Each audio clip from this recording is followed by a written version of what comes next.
प्रधानमंत्री इस तरह से अभी आपने बात की है कि जो बीजेपी घोषणा जो कांग्रेस के घोषणा पत्र पर ज्यादा कटाक्ष कर रही है अपने जो घोषणा पत्र। बीजेपी का तो घोषणा पत्र है ही नहीं, वो अपने घोषणा पत्र की तो बात नहीं करते, वो बात ही कांग्रेस के घोषणा पत्र की कर रहे हैं। क्यों? उनको बताने के लिए कुछ है नहीं। उन्होंने सिर्फ 10 साल लोगों को मूर्ख बनाया है, झूठ की राजनीति करी है। वो लोग पूछते हैं कि वो कहाँ है 15-15 लाख रुपए, पूछते हैं 2 करोड़ नौकरी कहाँ है वो किसानों की MSP, कहाँ है जो किसानों की आमदनी डबल कर रहे थे, कह रहे थे कहाँ है वो बुलेट ट्रेन है, कहाँ पर है वो 100 स्मार्ट सिटी है। पूछते हैं कि भाई 35 रुपये लीटर जो डीजल पेट्रोल की बात कर रहे हैं वो कहाँ है, जो हवाई चप्पल वाले हवाई जहाज में घूमेंगे कहाँ है, गंगा जमुना को साफ करने की बात कर रहे थे वो कहाँ है। सिवाय झूठ ही झूठ के अलावा इनके पास सिर्फ लोगों को धार्मिक भावनाएं भड़काने के और झूठ की राजनीति पूरी रही है, और वो सब चीज़ अब एक्सपोज हो गई। लेकिन वो ये भी कहते हैं कि अपने भाषणों में कि जो अगर कांग्रेस की सरकार आती तो संविधान में और आरक्षण को खत्म कर देंगे, जिस तरह से कर्नाटक में मुस्लिमों को आरक्षण दे रहे हैं। वो कह रहे हैं वो अपनी झेप मिटा रहे हैं, वो अपनी झेप मिटा रहे हैं।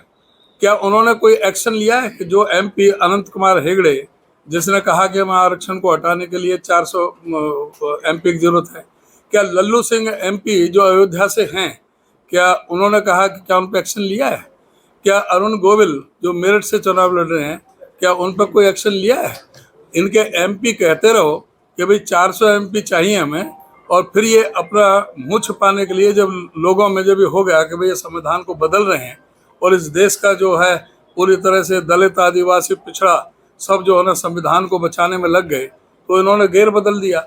अब ये कहने लगे कि कांग्रेस तो संविधान को लागू करने वाली है, कांग्रेस ने संविधान को एडॉप्ट किया है, कांग्रेस के शासन में संविधान बना है, एक एक बिंदुवार उसमें किया है। तो ये इनके पास कोई कहने को नहीं है, सिर्फ गुमराह करने के लिए है। प्रधान जी एक और बात है, नरेंद्र मोदी अपने भाषण में ये कहने लगे हैं कि कांग्रेस के पास एक एक्स-रे मशीन है कि वो सांप के गहने तक, जेवर तक, मंगलसूत्र तक रेट, आपके पास जो भैंस है तो एक भैंस ले लेंगे, दो साइकिल तो एक साइकिल भी ले लेंगे। इसीलिए लोग जो सोचते हैं कि क्या मोदी जी का तो मानसिक संतुलन गड़बड़ा गया है, या उनको कोई बात उनको समझ नहीं आ रही थी, वे करें तो क्या करें, एकदम जनमानस तो खिलाफ हो गया, इसलिए वो बहकी और अनाप शनाप बातों पे उतर आए। कहने लगे ये कि 2 भैंस होंगे तो 1 भैंस ले जाएगी कांग्रेस, मुसलमानों को दे देगी, बाजरे का भी एक्सरे कर लेगी, मंगलसूत्रों को ले जाएगी, 2 फ्लैट है तो 1 फ्लैट को ले जाएगी। तो इस तरह लोग हंसते हैं, मजाक उड़ाते हैं कि भाई हो क्या गया हमारे प्रधानमंत्री जी को, आखिर में कुछ ना कुछ सोच रहे हैं कि कुछ ना कुछ ऐसा हुआ है कि जो मोदी जी का जो मानसिक संतुलन गड़बड़ा गया है, और वो मुद्दे की बात ही नहीं कर रहे, मुद्दे पर अपने घोषणा पत्र की बात नहीं करते, कांग्रेस के घोषणा पत्र की बात कर रहे हैं। और कांग्रेस के घोषणा पत्र को जो लोग पढ़ लेते हैं, प्रचार ठीक कर दिया, लगभग 56 लाख लोगों ने डाउनलोड कर लिया कांग्रेस की वेबसाइट पर जाकर के, तो वो पूरी तरह से पता लग गया, जिनको पता नहीं चलता उनको भी पता लग गया कि कांग्रेस का घोषणा पत्र में क्या है।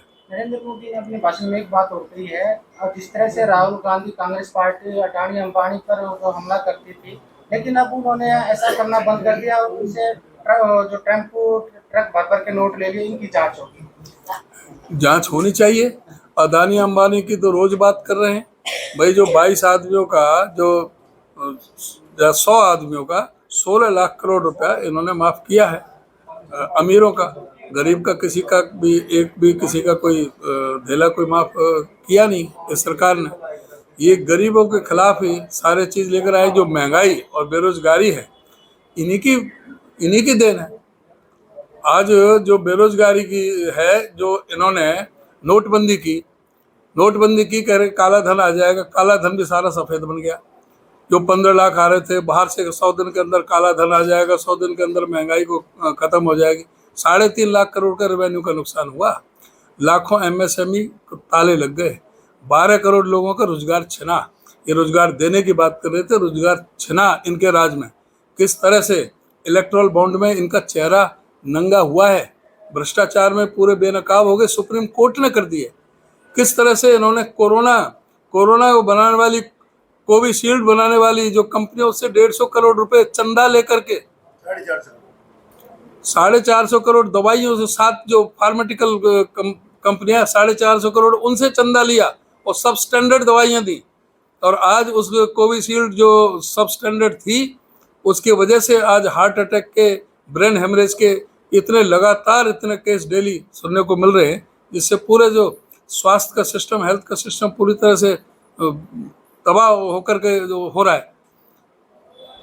आज लोग जवाब मांग रहे हैं, इनके पास जवाब नहीं देने को। हरियाणा की राजनीति की बात करें तो फिर अभी एक दिन में पूरा मुठभेड़ हो गया, 3 एमएलए भी दागा गया। अभी जो नायब सिंह सैनी है या स्पीकर है, ये कह रहे सरकार का कोई खतरे में नहीं है, ये सिर्फ झूठी बात देखो, है। इनके अंदर नैतिकता तो बची नहीं।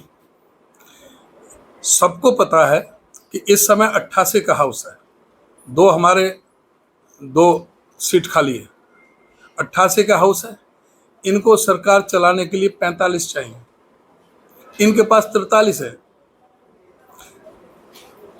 33 हमारे पास है, 3 निर्दलियों को मिलाकर के 10 जेजेपी, 43, एक अभय चौटाला और एक बलराज कुंडू, 45।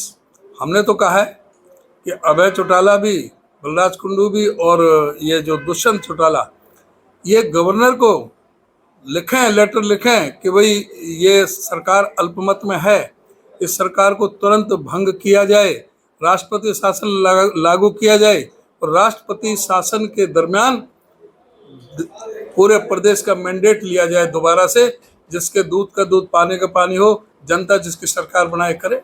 विशाल में आज शिवसेना ने ये कहा है कि जो प्रतिपक्ष नेता है उनकी जिम्मेवारी है कांग्रेस गिरने की, हम उनके भारी समर्थन देने के लिए तैयार हैं। जब कहा था, जब कांग्रेस पार्टी अविश्वास प्रस्ताव लेकर के आई विधानसभा के अंदर, तो ये क्यों एब्सटेन हो गए थे, क्यों एब्सेंट हो गए थे वहाँ से? इनको कहने का कोई अधिकार नहीं है, इन पर कौन भरोसा करेगा? ये कम से कम जा कर के गवर्नर से मिलें तो सही, मिलें, या ये कहें कि हम हमारे साथ चलने को तैयार हो तो हम चलें। ये अपने 10 आदमी तो दिखाएं, इनके पास है भी कि नहीं है, तो हम तो तैयार बैठे। ये कम से कम गवर्नर को तो चिट्ठी लिखें कि भाई सरकार अल्पमत में रह गई है, इसको भंग किया जाए और राष्ट्रपति शासन लागू किया जाए और चुनाव दोबारा से कराया जाए। उत्तर लोकसभा की बात करें तो किस तरह का आप घूम रहे हो, किस जन समर्थन मिल रहा है? बहुत भारी रिकॉर्ड वोटों से दीपेंद्र हुड्डा जी जीतने जा रहे हैं। बहुत